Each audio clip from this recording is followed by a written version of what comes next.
Muy buenos días, hermanos. Abran sus Biblias, por favor, en Apocalipsis capítulo 10, versículos 9 y 10. Nos hemos detenido un poco en estos dos versículos por la importancia que revisten para nosotros y porque esa es la base práctica de la vida del creyente. Entender estos textos adecuadamente y confiar adecuadamente en estos principios nos da la base de participación y de compromiso y de cambio que los creyentes y los siervos de Dios debemos tener frente al Evangelio.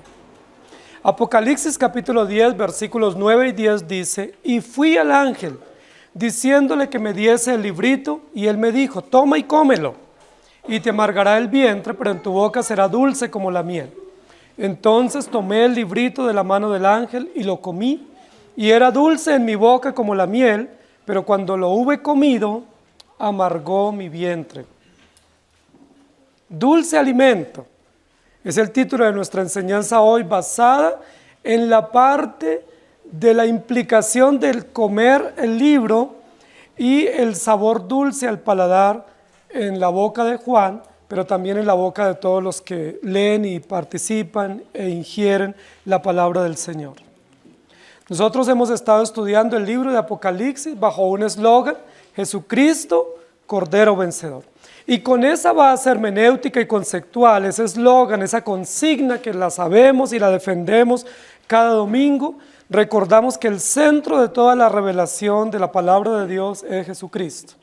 Y estamos ante una descripción clara, no solamente del carácter de Cristo, sino de la ley de Dios, a través de la palabra o a través del libro, y de alimentarnos del libro y la dulzura que la palabra de Dios representa a nuestro corazón.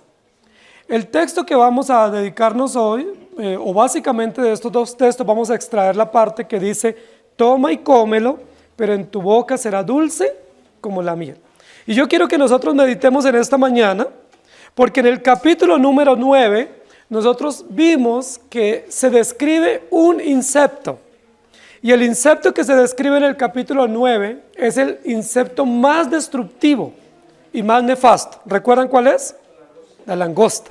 La langosta es el insecto más depredador, más dañino y más perjudicial para la vida del hombre, que destruye cultivos, que destruye la vegetación, que arrasa y puede producir hambrunas y causar aún migración de poblaciones por causa del estrago que causan las langostas. Vimos que la langosta se puede describir con la maldad del pozo del corazón del hombre. ¿Recuerdan? Que la langosta describe lo más oscuro, lo más destructivo, lo más nefasto del corazón del hombre, comparado como con una cantera, una humareda, una ideología de maldad, de destrucción. Pero en contraste, el capítulo 10 nos va a hablar de otro insecto, en el uso metafórico, pero no nos va a hablar en sí del insecto, sino de la productividad y el beneficio de ese insecto. ¿Cuál es ese insecto? Las abejas. Y llama mucho la atención el contraste, porque así como se usa el insecto más depredador, o más dañino, o más perjudicial, ahora en contraparte se va a usar el insecto más útil, más benéfico, más beneficioso para la salud, para el alimento y para la vida del hombre. ¿No les parece eso extraordinario? Cómo la palabra de Dios no maneja los antagonismos o el dualismo, pero sí nos maneja contrastes que nos revelan el carácter de Dios y el carácter del hombre. El carácter del hombre se describe como la langosta, y el carácter de Dios y el Evangelio se describe como la utilidad de una abeja.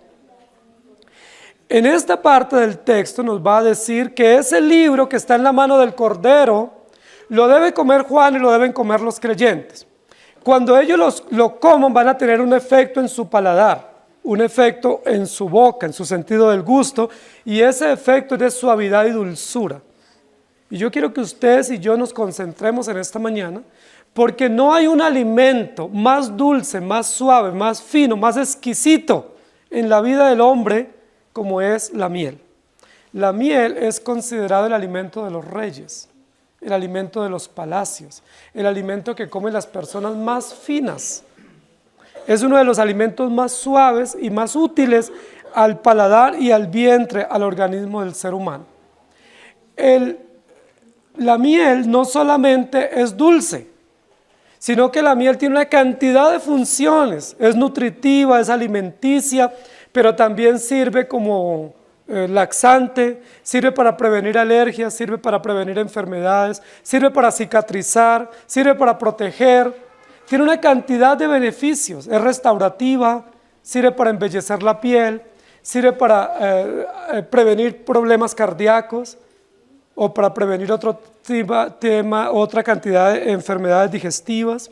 Es muy interesante la utilidad de la miel. Por eso la palabra de Dios compara la utilidad del Evangelio o la bendición del Evangelio con la miel.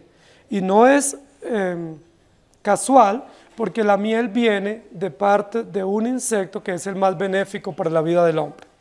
Queridos hermanos, Juan está participando de esta visión. Juan estaba, permíteme la expresión, estaba como en el auditorio, ¿sí?, viendo toda esta escena desde el capítulo 1. Juan ha ido, ha subido, ha bajado, ha escuchado, ha escrito y ha participado en esta escena.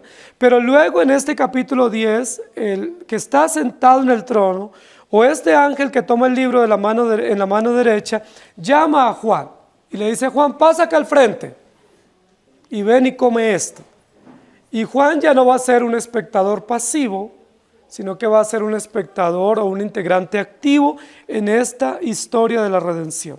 ¿Cómo va a participar Juan? Ya no como oyente, ni como vidente, sino que Juan ahora va a participar comiendo, saboreando y disfrutando los efectos reales de comer el libro, que es el libro de la redención.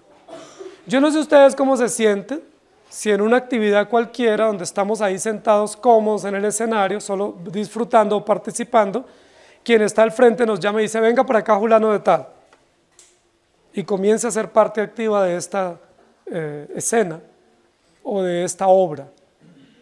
Juan no duda en participar, como ninguno de nosotros debemos dudar en participar en esta celebración o en esta historia de la redención, alimentándonos y nutriéndonos del libro que es la palabra de nuestro Dios. Hermanos queridos, una de las descripciones más llamativas que hace la palabra de Dios con relación a la tierra prometida, con relación al pueblo de Israel y con relación a la palabra de Dios, es la dulzura de la miel. Es una de las frases más comunes y más agradables en los primeros 5 libros de la Biblia. Una y otra vez se le dice al pueblo de Dios, especialmente a Moisés y al pueblo peregrinante en el desierto, que la tierra que ellos van a poseer es una tierra en gran manera hermosa, en gran manera codiciable, muy útil, muy benéfica, y dice: es una tierra que fluye leche y miel. Una y otra vez. Y yo quiero que leamos algunos textos para que nos sirvan como apoyo. Éxodo capítulo 3, versículo 8 dice: y he descendido para librarlos de mano de los egipcios y sacarlos de aquella tierra a una tierra buena y ancha, a tierra que fluye leche y miel, a los lugares del cananeo, del eteo, del amorreo, del fereceo, del heveo y del jebuseo. ¿Cómo es la tierra prometida? Una tierra que fluye leche y miel. En Deuteronomio 26, 9 dice: y nos trajo a este lugar y nos dio esta tierra, tierra que fluye leche y miel. Luego en Génesis capítulo 43, versículo 11, entonces Israel su padre le respondió: pues que así, si así es, hacedlo. Tomad lo mejor de la tierra en vuestros sacos y llevad a aquel varón un presente, un poco de bálsamo, un poco de miel, aromas y mirra, nueces y almendras. Estos textos, entre muchos otros, nos recuerdan que la tierra que Dios dio al pueblo de Israel es una tierra muy generosa. Pero la generosidad de la tierra se representa en alimento, en productividad, en sustento y en bienestar para una nación. No es casual que el Salmo 119 eleve cánticos y oraciones en honor a la utilidad de la palabra de Dios, a lo benéfica que es la palabra de Dios, y recuerde, como dice en el versículo 97 en adelante: oh, cuánto amo yo tu ley. Todo el día es ella mi meditación. Me has hecho más sabio que mis enemigos con tus mandamientos, porque siempre están conmigo. Más que todos mis enseñadores he entendido, porque tus testimonios son mi meditación. Más que los viejos he entendido, porque he guardado tus mandamientos. De todo mal camino contuve mis pies para guardar tu palabra. No me aparté de tus juicios, porque tú me enseñaste. Cuán dulces son a mi paladar tus palabras, más que la miel a mi boca. De tus mandamientos he adquirido diligencia, por tanto he aborrecido todo camino de mentira. ¿Qué dice el salmista? Oh, cuánto amo yo tu ley. Todo el día es ella mi meditación. Cuán dulces son a mi paladar tus palabras. Queridos hermanos, siempre que la Biblia se refiere a la dulzura de los mandamientos de Dios o a la palabra que es como miel en el paladar, nos recuerda el alimento espiritual que es la palabra de Dios. Nosotros hemos estado viendo a lo largo del libro de Apocalipsis que la palabra de Dios es representada en varias oportunidades. En los primeros capítulos es representada como la luz que alumbra, primeros tres capítulos básicamente, como la luz donde la iglesia camina, la antorcha, ¿sí? La luz que ilumina el camino de la iglesia, esa luz es la palabra de Dios. Luego en los capítulos siguientes, la palabra de Dios es representada a través de otros símbolos como el maná, ¿sí? Como el alimento en el desierto, como la firmeza de la roca. Y luego en estos capítulos se nos representa como el alimento del peregrino. Todo peregrino necesita alimento y necesita agua para beber. ¿Qué mejor alimento que la palabra de Dios para nosotros? Es un alimento nutritivo y exquisito.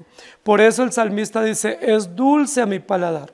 Lo primero que queremos revisar en esta mañana y considerar es que la palabra de Dios es el verdadero alimento para nuestras vidas.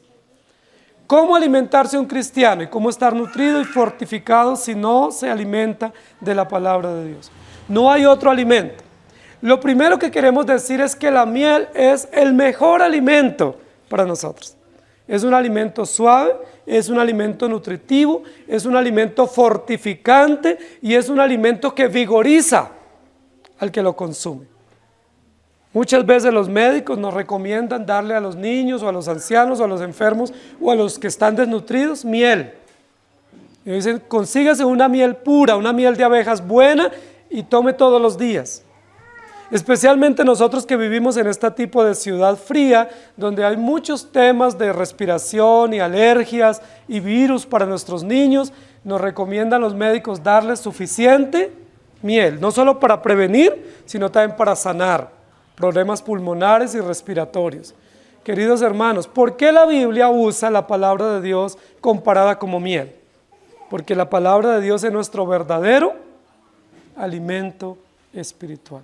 Y es un alimento suave, es un alimento de fácil digestión, es un alimento de fácil ingestión y es un alimento que realmente cumple una función energética, vigorizante y nutritiva exclusiva de la palabra de Dios.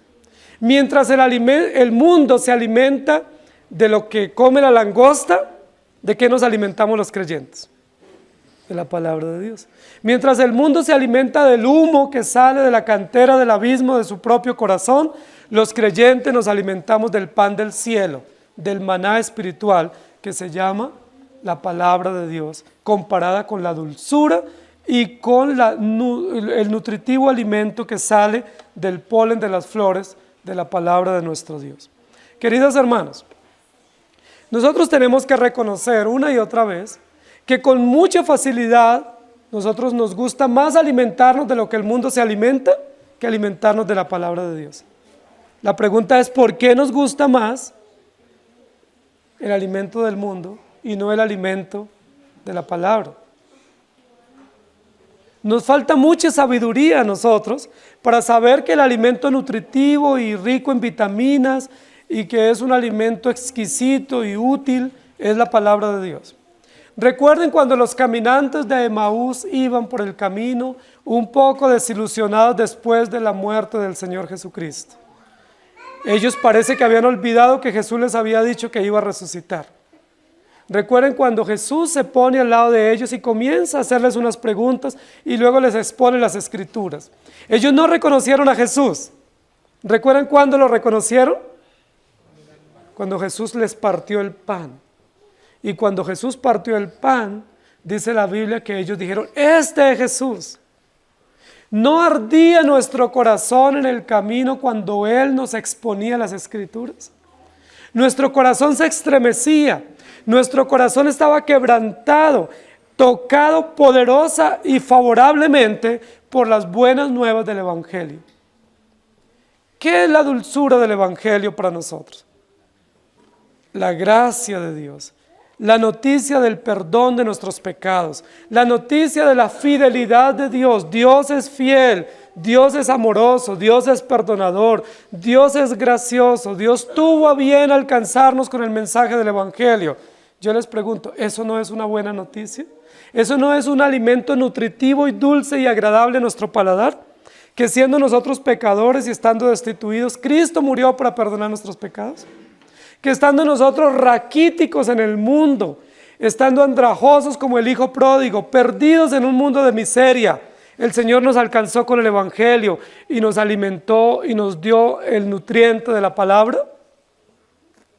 La historia del hijo pródigo, de la oveja perdida, son historias que ejemplifican claramente que nosotros estábamos en el mundo perdidos y destituidos, andrajosos, malolientes, desahuciados en un mundo de pecado, como escorpiones, viviendo en los escondrijos de este mundo y siendo venenosos y causando alarma y terror a otros. El Señor nos alcanzó y nos dio el alimento de la palabra, un alimento dulce y nutritivo. Deuteronomios capítulo 8, versículo 3 dice, y te afligió, y te hizo tener hambre, y te sustentó con maná, comida que tú no conocías, ni tus padres la habían conocido, para hacerte saber que no solo de pan vivirá el hombre, sino de toda palabra que sale de la boca de Jehová vivirá el hombre. ¿Cómo nos alimenta el Señor? Con la palabra. Así, y nos pone el ejemplo que así como el pueblo de Israel estuvo durante 40 años en el desierto y Dios los alimentó milagrosamente, así Él nos alimenta con su palabra. El Salmo 119, 103 y 92 dice, cuán dulces son a mi paladar tus palabras, más que la miel a mi boca. Si tu ley no hubiese sido mi delicia, yo en mi aflicción hubiera perecido. Qué expresión tan bonita del salmista. Si tu palabra, si tu alimento dulce y nutritivo no hubiese sido mi delicia, ya hubiéramos perecido. Es decir, si ustedes y yo no nos alimentamos y nos nutrimos de la palabra, ¿cuál es el final nuestro? Perecer, la muerte. Estar desnutridos, raquíticos, endebles, sin energía, sin fuerza y sin condición para afrontar los desafíos de la vida, especialmente las tentaciones que vienen de nuestro propio corazón. ¿Cuál es la única razón, la única forma de afrontar con fuerza y con vigor las tentaciones? Alimentarnos de la palabra de nuestro Dios. El Salmo 19:10 dice, deseables son más que el oro, y más que mucho oro afinado, y dulces más que miel, y que la que destila del panal. Lucas 22, 30 al 32, el texto de los caminantes de Emaús. Y aconteció que estando sentados con ellos a la mesa, tomó el pan y lo bendijo, lo partió y les dio, y entonces les fueron abiertos los ojos y reconocieron, mas él se desapareció de su vista, y se decían el uno al otro, ¿no ardía nuestro corazón en nosotros mientras nos hablaba en el camino y cuando nos abría las Escrituras? Hermanos queridos, una característica común de los creyentes es que cuando se abren las Escrituras y se exponen, el corazón del creyente arde, o vibra, o se quebranta. Si cuando las Escrituras se abren, usted no siente nada, es probable que usted no ha sido regenerado. Es muy probable que su mente está cauterizada y usted no es un creyente verdadero. Si se expone la palabra y a usted le da lo mismo, si usted no siente nada, no se inmuta ante la lectura, ante la exposición de la palabra, lo más probable es que usted está muerto en delitos y pecados. Porque un creyente nacido de nuevo vibra ante la palabra, se quebranta ante la palabra, reacciona ante la palabra, tiene reacción ante la palabra. Y su reacción es caer de rodillas, confesar sus pecados, arrepentirse, pedir ayuda, pedir auxilio o expresar gratitud y adoración. Como dice allí, cuán deliciosa es tu palabra. Usted al final de la predicación, si ha nacido de nuevo, usted tiene que decir, cuán bella es tu palabra a mi corazón.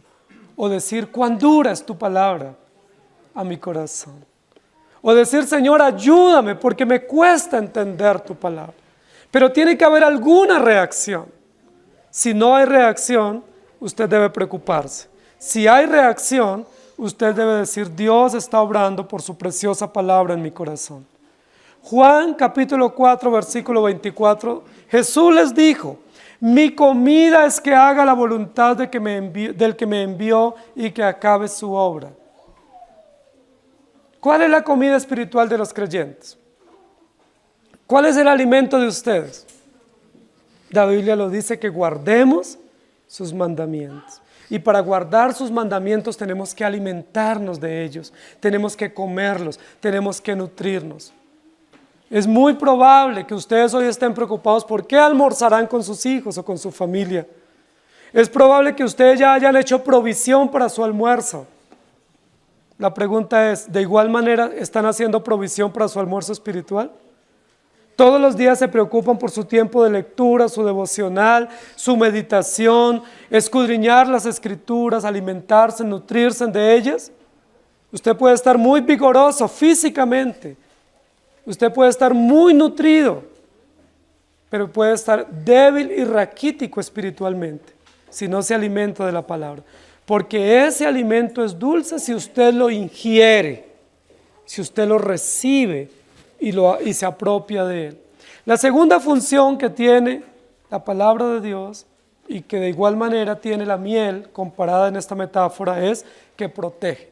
La miel es verdadero alimento, así como la palabra de Dios. Pero la miel tiene una característica y es que protege, previene. Esa es una característica integral de este alimento. No solamente nutre y vigoriza, sino que sirve para proteger.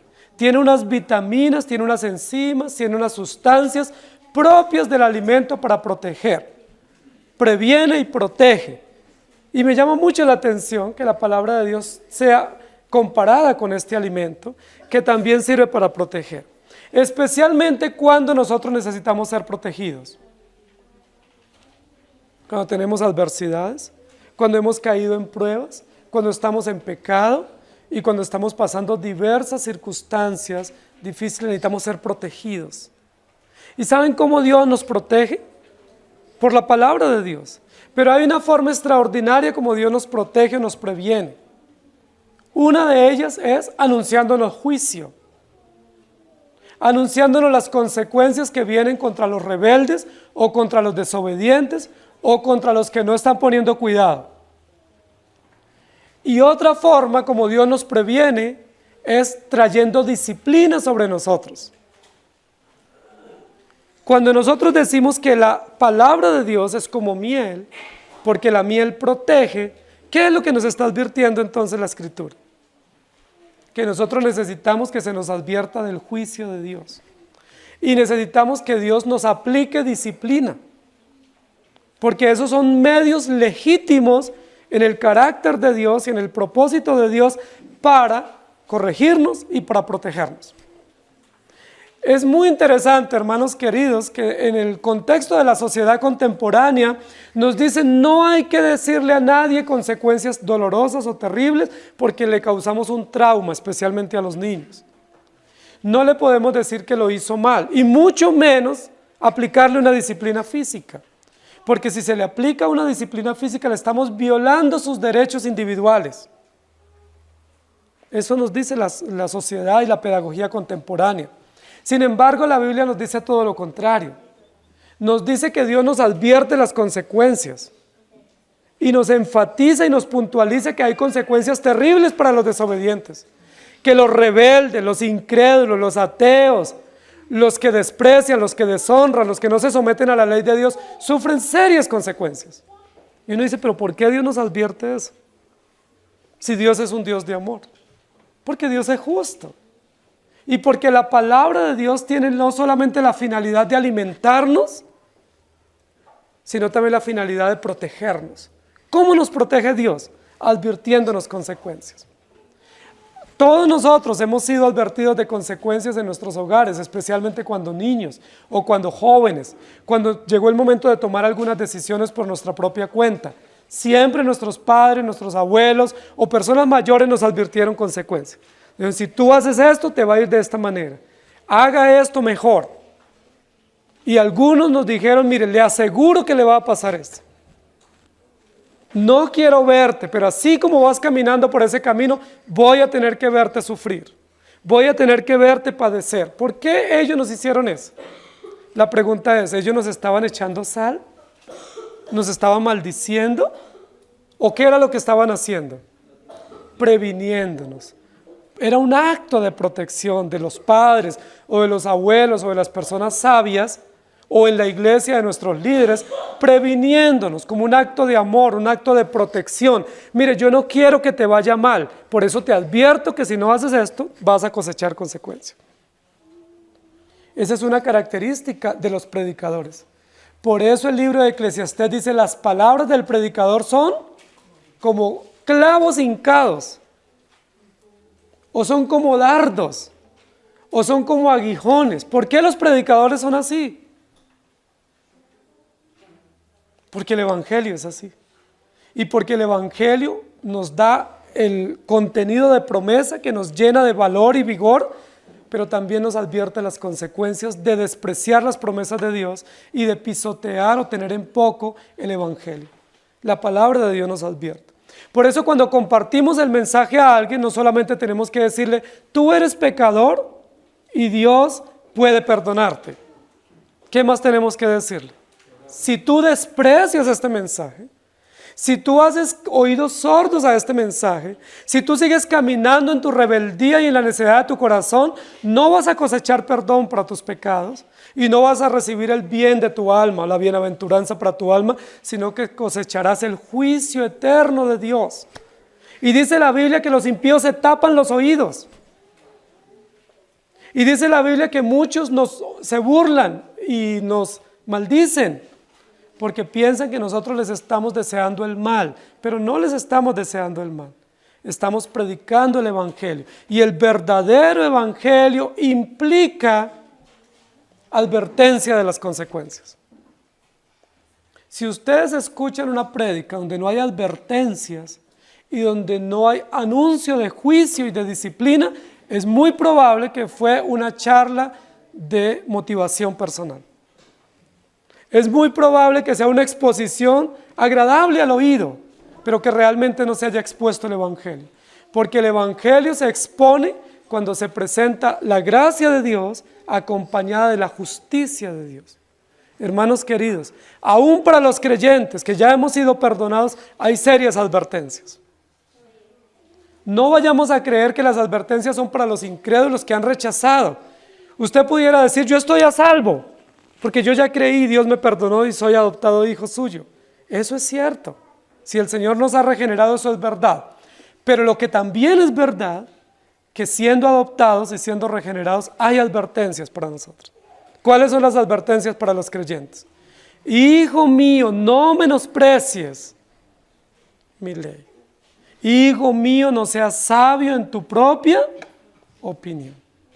Hijo mío, si despreciares mis mandamientos y anduvieres en tus caminos, te afligiré y sufrirás y cosecharás dolor. Son advertencias legítimas para nosotros como creyentes. Acuérdense del día de reposo, honra a tu padre y a tu madre, no desprecies la autoridad y la disciplina que viene de Dios. No tomes en poco la disciplina del Señor, porque el Señor al que ama, disciplina y azota al que recibe por hijo. Amén, qué bendición. Eso hace parte de la dulzura de la palabra. Es tan dulce la palabra que nos advierte de manera preventiva las consecuencias de nuestros actos para que nosotros no caigamos en esos actos pecaminosos y si caemos, sepamos que fuimos advertidos. Génesis capítulo 2, el Señor le dice a esta primera pareja en el Edén: coman de todo árbol, pero no coman del árbol que está en el medio, el árbol de la ciencia del bien y el mal, porque el día que de él comieren, ciertamente morirán. Cualquier pedagogo contemporáneo, cualquier predicador de esos que animan las multitudes, hubiera dicho: no es necesario la advertencia. Sencillamente coman de todo y sean felices. Vivan sabroso, vivan bien. Procuren su felicidad y su bienestar. Les hice este huerto hermoso y atractivo y los puse ahí y disfruten todo. O a lo máximo, disfruten, pero solo ese árbol no coman. Hasta ahí estaría bien, diría cualquiera. Pero sobra, es de más, diría alguien de ellos, que les diga: el día que de él comieren, ciertamente morirán. Algunos de estos predicadores, entre comillas, que sus predicaciones no son clavos hincados, ellos dicen: es que fue Dios el que incitó al hombre a pecar, porque Él le hizo una prohibición, y si Él no les hubiera hecho esa prohibición, no los hubiera incitado a pecar. Hermano, la palabra de Dios es dulce, no solamente porque nos alimenta, sino también porque nos previene, nos advierte, nos anticipa las consecuencias. El día que de él comieres, ciertamente morirá. Ellos pecaron porque porque desobedecieron rebeldemente la ley de Dios y ellos murieron, pero no murieron porque Dios les había advertido. Ellos sencillamente cosecharon el resultado natural de su desobediencia. Hijo mío, honra a tu padre y a tu madre para que te vaya bien y seas de larga vida sobre la tierra. Pero en otro lugar de la escritura dice: el hijo que deshonre a su padre y a su madre, muera. ¿Lo dice la Biblia? No solo nos quedemos con el mandamiento con promesa: te vaya bien y seas de larga vida, porque la contraparte es: el hijo que deshonra a su padre y a su madre, le va mal. Eso lo dice la Biblia.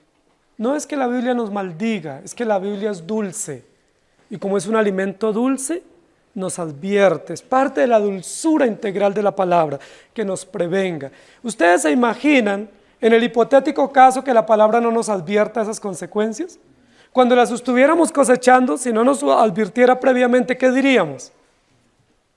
Dios no fue justo. Si a mí me hubieran advertido, yo no lo hubiera hecho. Si usted me hubiera dicho a tiempo, yo no hubiera caminado en esas sendas o en esos caminos. Miren lo interesante cómo somos los seres humanos. Si nos advierten, decimos: es que usted me maldijo. Me fue mal porque usted me echó la sal. Y si no nos advierten, ¿qué decimos? Es que nadie me dijo. ¿Sí? Malo porque sí y malo porque no. Por eso, como Dios sabe la malicia de nuestro corazón, la perversión de nuestro corazón, sabe los argumentos que tenemos contra Él, Él dice: el día que de Él comiere, ciertamente morirá. Nos advierte las consecuencias. Pero yo les pregunto, ¿no es eso parte de la dulzura de la palabra? Porque no es amargura que Dios nos anticipe las consecuencias. No es maldad de parte de Dios. La amargura es de nuestras consecuencias por el pecado. Pero es dulce Dios, es tierno Dios, es gracioso, es justo, es benévolo Dios, que nos advierta las consecuencias de nuestros pecados y nos anticipe los resultados que vamos a cosechar. Eso es gracioso de parte de Dios. Eso es beneficioso. Eso es dulce. Por eso es un alimento dulce, porque no solamente nos alimenta, sino que nos advierte. Yo les pregunto, queridos padres, los que son padres y tienen hijos en crecimiento, ustedes aman tanto a sus hijos, yo lo sé. ¿Ustedes les han advertido las consecuencias a sus hijos si desobedecen? ¿Por qué lo hacen si los aman tanto? Porque ese es un acto de amor. Porque un acto integral legítimo de un amor verdadero es advertir las consecuencias. Dice la Biblia, el que ama, corrige, y el sabio advierte las consecuencias. Si usted ve al necio que va a caer en el hoyo, ¿usted qué es sabio qué hace?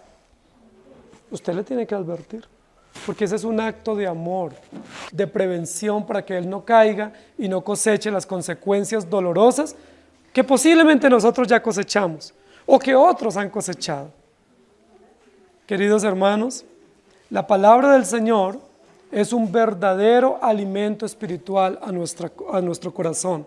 No solamente porque nos nutre a través de las promesas, no solo porque nos vigoriza a través del plan que Él ha obrado en nuestros corazones, sino también porque nos protege, nos advierte preventivamente y nos protege. Ahora, ¿qué más hace la palabra de Dios? Supongamos que en algunos casos, como suele suceder, esas advertencias que Dios nos ha dado, nosotros las hemos violado. Y como las hemos violado, hemos cosechado las consecuencias de nuestros pecados, o de nuestros errores, o de nuestra desobediencia. Hemos tenido en poco los mandatos de Dios y hemos sido rebeldes contra ellos. ¿Qué hace la palabra de Dios entonces? Nos restaura. Esa es la tercera razón por la cual en este texto la palabra de Dios es comparada con la miel. Porque la miel sirve para prevenir, pero también es un alimento que sirve para restaurar. Cuando ya alguien está sufriendo, por ejemplo las personas que tienen úlceras, comer miel sana las úlceras, restaura las úlceras. O una persona que ha tenido cicatrices en su cuerpo y tiene cicatrices en su piel, aplicarse miel sana y cura y cicatriza. Miren qué interesante la palabra, no solo nos alimenta, no solo nos previene, como un antiséptico que previene contra bacterias y contra alergias, sino que la palabra también restaura. Si yo ya desobedecí, yo sé que son pocos los que desobedecen, yo soy de los que desobedezco. La mayoría de ustedes son obedientes. Pero para los pocos que somos desobedientes, que hemos violado los mandamientos de Dios, que hemos tenido en poco sus caminos y que hemos cosechado consecuencias dolorosas por nuestra rebeldía, hay una esperanza aún. ¿Cuál es la esperanza? La palabra restaura, la palabra cicatriza, la palabra corrige, la palabra levanta. Hermanos queridos, el texto dice, toma y cómelo, y en tu boca será dulce como la miel. La idea sería la siguiente: si usted está sufriendo la amargura de sus pecados, si usted está sufriendo en su digestión por el amargo efecto de los pecados, usted tiene que alimentarse de la palabra de Dios, porque la palabra de Dios le va a cicatrizar, o le va a restaurar, o le va a sanar contra las consecuencias del pecado. Si usted está cosechando el amargo efecto o las amargas consecuencias de la desobediencia, la única esperanza para usted y para mí es que nos alimentemos de la palabra. Por eso es enfática la orden que recibe Juan de parte del ángel: toma y cómelo. Cómelo para que te alimente, come la palabra de Dios para que te proteja, pero come para que la palabra de Dios también te restaure si has tenido consecuencias. Juan está cosechando algunas consecuencias, y algunas de las consecuencias que el apóstol Juan está cosechando es que está viejo, está abandonado y se siente solo y exiliado. Juan está en un momento en su vida de ancianidad, de abandono y de una crisis emocional. Parece ser que Juan está diciendo: estoy solo, estoy teniendo depresión, estoy teniendo amargura, me siento abandonado, y todo el mundo me dejó. ¿Y qué le dice el ángel? Toma y come. ¿Come qué? La palabra de Dios que restaura, que consuela, que quita la aflicción, que quita el sentimiento de soledad, que quita todos los efectos de nuestra rebeldía, y no solamente de nuestro propio pecado, sino que endulza en medio de todas las condiciones hostiles que nosotros podamos vivir.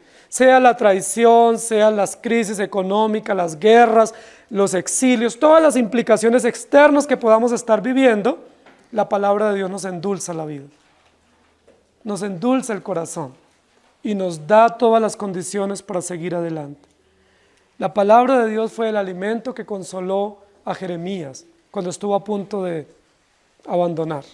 La palabra de Dios fue la única que alimentó a Elías cuando cayó en esta situación de angustia y de aflicción donde quería no levantarse y pensaba morirse. Fue la palabra de Dios la que llegó al corazón de David cuando estaba en profunda aflicción. Cuando David dice que quería morirse y que estaba anoréxico y que estaba deprimido, dice la Biblia, fue la palabra de Dios la que confortó. El perdón del Señor en el corazón de Juan de David lo preparó para seguir adelante.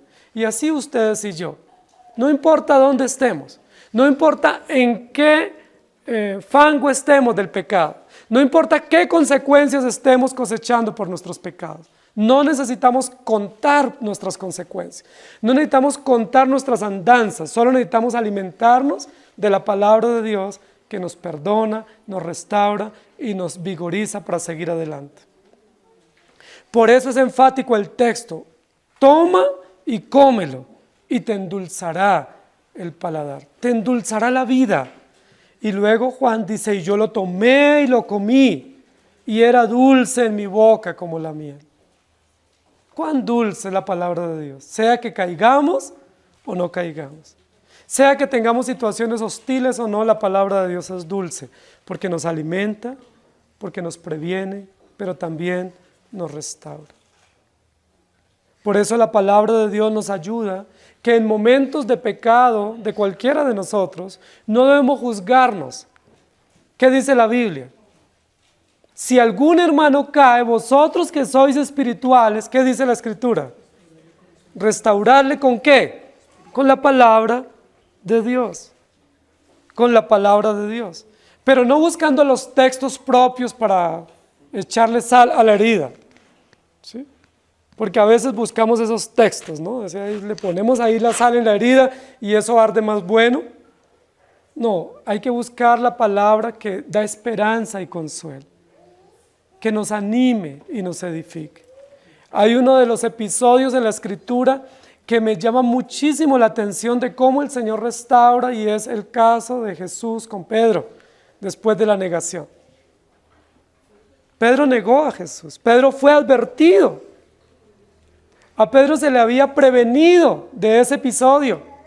Pedro negó al Señor, fue consciente, pero cuando Jesús se acercó a él, ¿cómo lo restauró?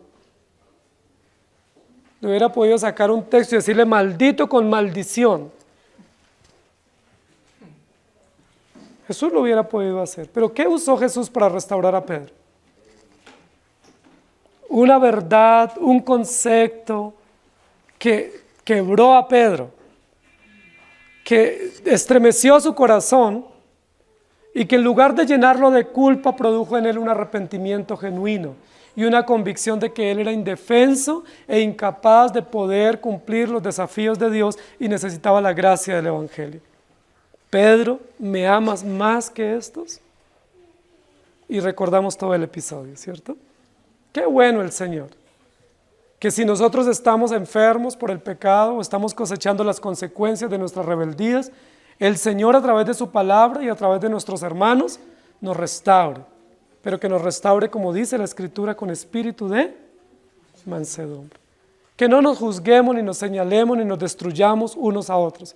Hay un concepto popular que a veces hasta los incrédulos lo usan, y es: los cristianos son el único ejército que mata a sus soldados o a sus heridos. Patético esa descripción. Yo una vez fui al médico el año antepasado. Bueno, todos los años voy, pero les voy a contar un caso del año antepasado. Y fui al médico y cuando él me preguntó, ¿y usted qué es? Yo le dije, yo soy cristiano. Me dijo, ay, ahora sí entiendo. Me dijo, porque los cristianos son los únicos que se matan entre ellos. Yo no pude decir nada más. porque eso en muchos casos es real. La Biblia dice que nosotros debemos perdonarnos y amarnos y cuidarnos unos a otros. Y si algún hermano comete una falta, es probable que alguno cometa una falta escandalosa, una falta vergonzosa, una falta legítima donde se requiera un llamado de atención. ¿Qué dice la Biblia? ¿Todos nos escandalizamos? ¿Todos traemos piedras y estamos listos apuntando pues para disparar? ¿Qué dice la Biblia? Revístanse de mansedumbre, de humildad y de sencillez y restáurense unos a otros como ustedes han sido restaurados en Cristo Jesús. Esa es la palabra de Dios. Esa es la dulzura de la palabra de Dios. Que la palabra de Dios no nos remata, sino que nos levanta y nos conforta. ¿Quiénes somos nosotros para destruir a otros? O para juzgar a otros. En el caso de la mujer adúltera, dice la Biblia que toda esa multitud venían preparados para cumplir lo que la ley literalmente decía. Y Jesús les dijo, el que esté libre de pecado, lance la primera piedra. ¿Y se acuerda quiénes fueron los primeros que se fueron? De los más viejos a los más jóvenes. Jesús no dijo que no se juzgara el caso. Jesús no dijo que esa falta de esa mujer era leve, era una gran falta contra la ley de Dios y contra el honor de Dios. Pero lo que Jesús dijo fue, el que esté libre de pecado, que la juzgue. ¿Quién está hoy libre de pecado para juzgar a otro hermano? Todos somos pecadores. Pero tenemos la gracia de Dios que nos perdona, nos restaura, y la gracia de Dios que nos da esperanza para tratarnos unos a otros, consolarnos unos a otros y levantarnos unos a otros. Por eso el Evangelio es el dulce alimento, y por eso es oportuno para el apóstol Juan. Juan fue un gran predicador del Evangelio. Juan fue un escritor de la palabra de Dios. Él es el comisionado para escribir el libro de Apocalipsis, pero al final de sus días, ¿cómo está Juan? Con amargura, con desánimo y muy afligido. Y no es para menos, llegando a los 100 años, sin familia, sin salud, sin tierra, abandonado a su propia suerte. Pero en medio de la amargura de la soledad, en medio del silencio del desierto, del exilio, en medio de su vejez y su precariedad, el Señor, a través de esta visión, se dirige directamente a él para confortarlo y decirle, Juan, aliméntate bien. Aliméntate bien para que tengas condición para lo que te viene. Porque aún no te he desechado. No prepares ya tu lecho de muerte, porque aún tendrás que predicar.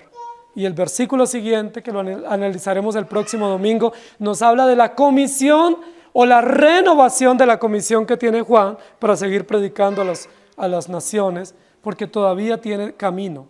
Así le dijo el Señor a Elías, levántate, come, porque largo camino te resta. Y ese es el mensaje para nosotros hoy. Largo camino nos resta. Y al final del día necesitamos estar vigorosos y fuertes y endulzados por el poder del Evangelio. Que el Señor nos ayude. Oremos. Señor, gracias por esta mañana darnos tu palabra y por recordarnos que vivimos en un mundo lleno de mucha amargura, que las circunstancias que nos rodean son amargas, son hostiles, sean económicas, políticas, militares, pero también por recordarnos que afrontamos la amargura de nuestros propios pecados. Afrontamos la amargura de nuestra propia rebeldía y de las consecuencias de nuestros actos deliberados contra tu ley. Pero gracias porque pese a las circunstancias externas y pese a la amargura de nuestro propio corazón, tu palabra nos endulza, tu palabra nos alimenta y tu palabra nos da esperanza. Hoy nos has alimentado con tu palabra y nos has recordado que tu palabra, que es tan dulce como la miel, no solamente nos alimenta, sino que nos previene, nos advierte, nos protege. Pero si hemos caído ya y estamos cosechando consecuencias de dolor, tu palabra nos restaura, nos levanta, nos perdona y nos conforta para seguir mirándote a ti. ¡Qué bueno! Que tu palabra no se centra en nuestras miserias, tu palabra no se centra en nuestros fracasos, tu palabra se centra en el carácter del autor y consumador de la fe. Tu palabra se centra en la gloria del Omnipotente, se centra en la dulzura de la justicia y de la gracia que vienen a través de Cristo Jesús. Por eso alimentarnos de ti nos hace quitar la mirada de nosotros mismos y nos hace quitar la mirada de otros y de las circunstancias para que elevemos nuestra mirada hacia ti. Alzaré mis ojos a los montes. ¿De dónde vendrá mi socorro? Mi socorro viene de Jehová, que hizo los cielos y la tierra. Así como el maná descendió del cielo, tu palabra que viene del cielo nos alimenta. Y quieras tú usar hoy tu palabra para alimentarnos y hacernos fuertes y vigorosos. Pero quieras tú usar tu palabra hoy también para advertirnos de las consecuencias y prevenirnos. Y si muchos como yo hemos desobedecido y estamos cosechando consecuencias, que tu palabra hoy nos restaure. Sea ese bálsamo dulce, sea ese bálsamo cicatrizante, sea ese bálsamo sanador y restaurador de consuelo y de esperanza para que podamos seguir viviendo para ti. Cuán dulce es tu palabra.